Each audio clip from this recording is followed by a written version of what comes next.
ติดก็ให้บางคนเลยกรงปล่อยไปเลยทำบัตรให้อะไรเวลาอะไรเล็กจะตามมาลอยเพลิงมวยจำนวนหนุ่มคนนี้เป็นน้องอินฟูคนนี้ท้าทายระบบท้าทายฮุนเซนนะพี่น้องซึ่งเขาไปถ่ายนะครับท่านผู้ชมเดี๋ยวไปจะขึ้นดูซึ่งเขาไปถ่ายก็ไปถ่ายน้ำท่วมที่ปอยเปตนะท่านผู้ชมก็ถือว่าท่วมในระดับหนึ่งในเนื้อหาก็เขาบอกว่ามีพื้นที่ท่วมเยอะกว่านี้อีกนะท่านผู้ชมคือเขาไปถ่ายคือยิ้มแย้มแจ่มใสนะไม่ได้กลัวบอกยอดว่าถ้าเป็นแบบนี้ต่อไปคงจะอยู่เขมรได้หรือเปล่าถ้าออกไม่มาขอโทษนะซึ่งจ่าบอยมันบอกว่าไม่ได้ท่วมสักพื้นที่เลย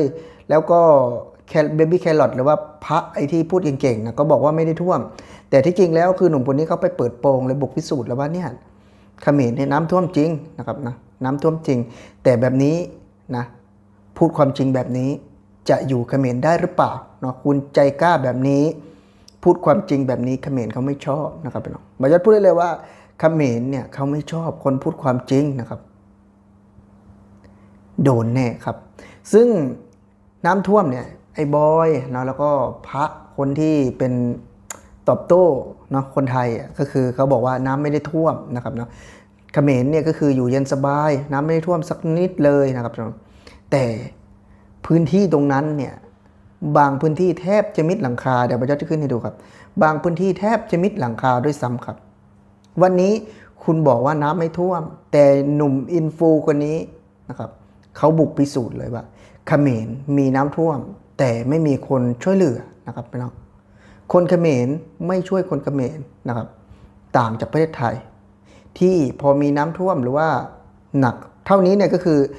ก็จะมีแล้วเนาะเจ้าหน้าที่ลงไปตรวจสอบแล้วว่าจะน้ำจะขึ้นไหมจะลงไหมหรือว่าจะมีแบบว่าอพยพแบบไหนบ้างอันนี้คือไม่มีเลยท่านผู้ชมเนาะคือไม่มีเลยไร้เงากู้ภัยเขมรนะครับเพราะว่า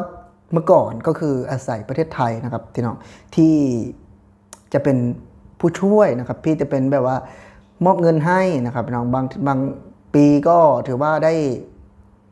นำกู้ภัยไม่ว่าจะเป็นภาครัฐเอกชนก็เข้ามาช่วยตลอดนะครับแต่วันนี้ไร้เงากู้ภัยไทยแน่นอนพี่น้องแล้วก็ไร้เงากู้ภัยเขมรด้วยซึ่งหนุ่มคนนี้ก็ถือว่าใจกล้านะท่านผู้ชมนะใจกล้าบยศเชื่อว่าใจกล้ามากๆบยศเห็นแล้วโหทำไมหนุ่มคนนี้ใจกล้ามากเนาะบุกพิสูจน์บุกแหกหน้าไอ้บอยนะครับแหกหน้าฮุนเซนว่าเนี่ยเขมรเนี่ยน้ำท่วมจริงๆนะครับนะผลกระทบเนี่ยชาวบ้านเนาะไม่ว่าจะเป็นบ้านเรือนแล้วก็สิ่งต่างๆที่เป็นการเกษตรนี่ก็คือท่วมเสียหายหลายล้านเลยนะท่านผู้ชมนะแต่ไร้เงาที่จะมีนักข่าวออกมาเคลื่อนไหวบอกว่าเนี่ยน้ำท่วมหนักและเขมรเนี่ย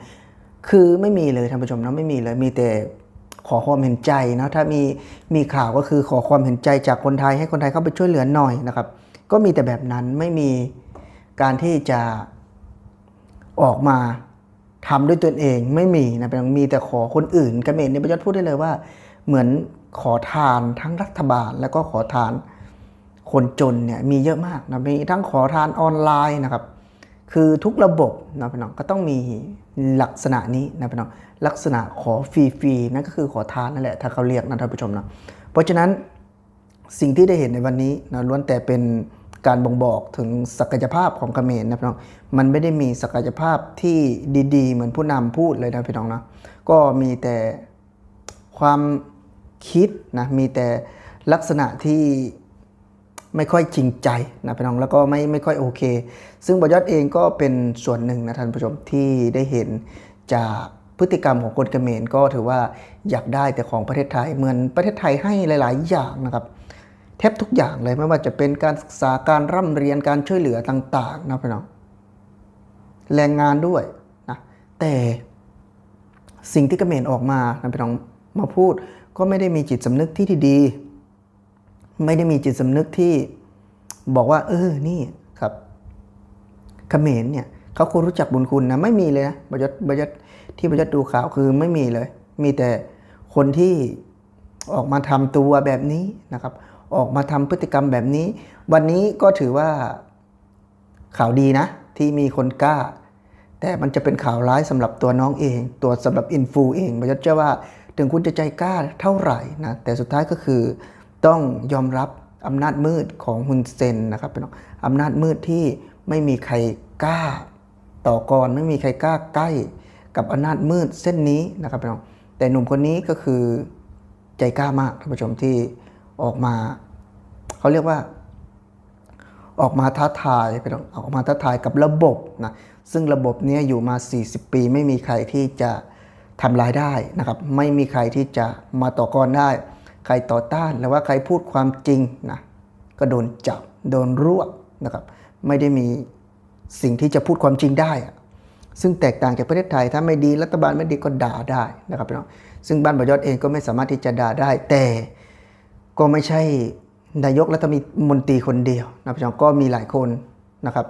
ตั้งแต่ปลดปล่อยมานี่ก็ถือว่าเป็นอิสระมานี่ก็คือหลายคนนะครับแต่ฮุนเซนนี่คือตระกูลเดียวเลยครับท่านผู้ชมมีคนเดียวนะครับบ้านบ่อยศพรรคเดียวก็จริงนะครับพี่น้องแต่มันก็ยังมีหลายคนที่ขึ้นมาเปลี่ยนแบ่งกันกินแบ่งกันใช้อยู่นะครับถึงแม้จะเป็นการโกงเหมือนกันนะครับแต่ก็ไม่ได้รวยตระกูลเดียวก็รวยหลายตระกูลนะครับแต่เขมรนะครับรวยตระกูลเดียวอย่างหนุ่มคนนี้ก็ถือว่านะครับไม่รู้ว่าจะรอดหรือเปล่านะแบบนี้นะพี่น้อง